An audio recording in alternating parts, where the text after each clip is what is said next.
Okay, guys, so here it is again. It's asking me if I'm a robot. I just wanted you to see it so you see what it looks like. And you see um, the listings have stopped, and then um, Flip has stopped as well. So I think I have to hit I'm human, which I did before. I just wanted you to see it on video for it to start working. Okay, so, oh my gosh, I even have to do a CAPTCHA, which is fine. Cars. Okay. Cars. I think there's a car in that one. I'm the worst with doing captchas. I always get them wrong. Let's see if I got that one right.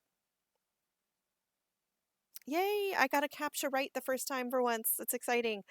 So, just keep in mind if you are trying to do too many things at once, where you're trying to use both Flip and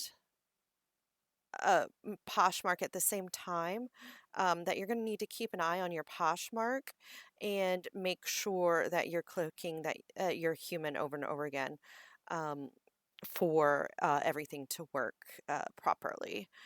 So let's go back to here, and it's 6:46, and it's 6:46, and it's working again. So that's what you have to do. I just wanted you to see it on video. I know I mentioned it in my last video, but I wanted you to actually see it for yourself. So thank you. Talk soon.